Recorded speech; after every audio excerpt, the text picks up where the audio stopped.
Cartoon वाले मजेदार वाले कार्टून अब हिंदी में देखिए। एक वन प्रदेश में एक बहुत बड़ा तालाब था। हर प्रकार के जीवों के लिए उसमें भोजन सामग्री होने के कारण वहां नाना प्रकार के जीव, पक्षी, मछलियां, कछुए और केकड़े आदि वास करते थे। पास में बगुला रहता था, जिसे परिश्रम करना बिल्कुल अच्छा नहीं लगता था। उसकी आंखें भी बहुत कमजोर थी।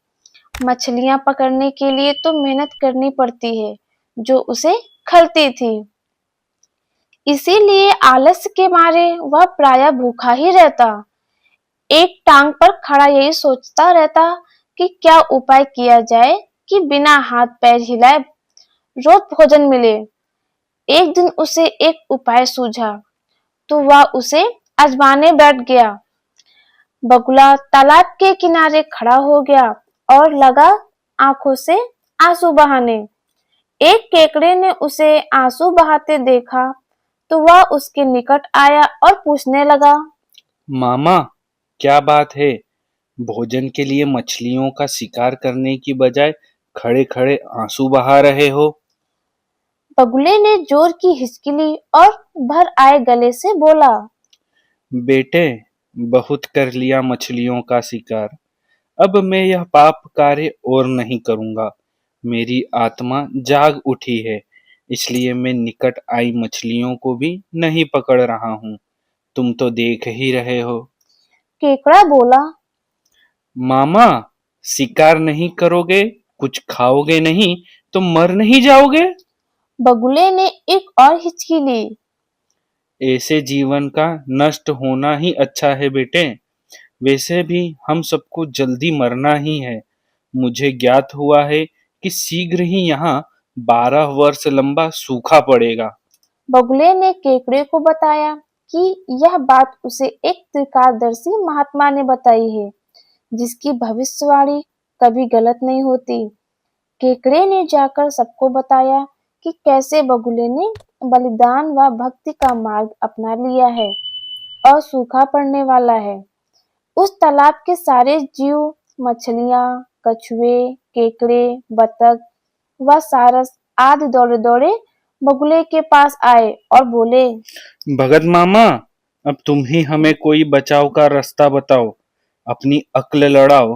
तुम तो महाज्ञानी बन गए हो। बगुले ने कुछ सोचा और बोला, यहाँ से कुछ कोस दूर तक एक जलाशय है, जिसमें पहाड़ी झरना बहकर गिरता है। वह कभी नहीं सूखता। यदि जलाशय के पास सब जीव चले जाएं, तो उनका बचाव हो सकता है। अब समस्या यह थी कि वहां तक जाया कैसे जाए। बगुले भगत ने यह समस्या भी सुलझा दी। मैं तुम्हें एक एक करके अपनी पीठ पर बिठाकर वहां तक पहुंचाऊंगा, क्योंकि अब मेरा जीवन दूसरों की सेवा करने में गुजरेगा।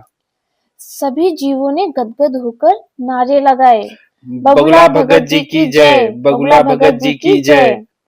अब बगुला भगत के पौ 12 हो गई। वह रोज एक जीव को अपनी पीठ पर बिठाकर ले जाता और कुछ दूर ले जाकर एक चट्टान के पास जाकर उसे उस पर पटक पटक कर मार डालता और खा जाता। कभी मूड हुआ तो भगत जी 2 फेरे भी लगाते और जीवों को चट कर जाते। तालाब में जानवरों की संख्या घटने लगी। चट्टान के पास मरे जीवों की हड्डियों का ढेर बढ़ने लगा और भगत जी की सेहत बनने लगी। खा खा कर वह खूब मोटे हो गए।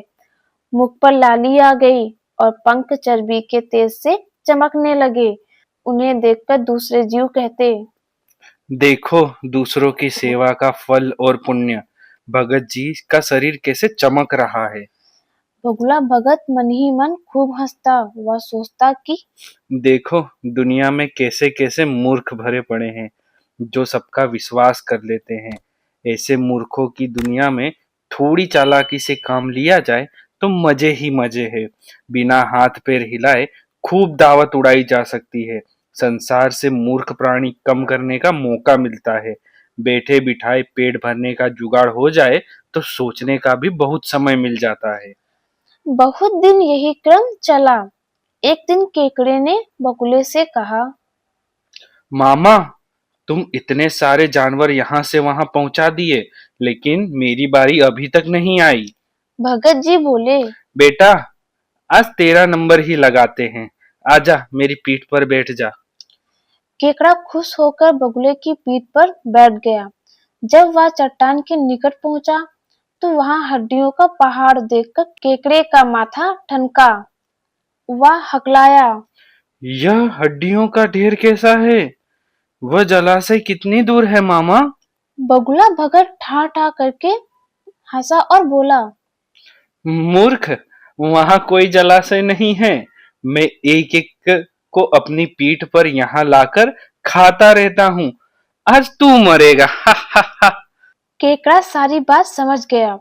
वह सिहर उठा, परंतु उसने हिम्मत ना हारी और तुरंत अपने जुम्बूर जैसे पंजों को आगे बढ़ाकर उनसे दुष्ट बगुले की गर्दन चबा ली और तब तक दबाए रखी जब तक उसके प्राण पखेरु ना उड़ गए। फिर केकड़ा बगुले भगत का कटा सिर लेकर तालाब पर लौटा और सारे जीवों को सच्चाई बता दी कि कैसे दुष्ट बगुला भगत उन्हें धोखा देता रहा। तो बच्चों, हमें इस कहानी से दो महत्वपूर्ण सीख मिलती हैं।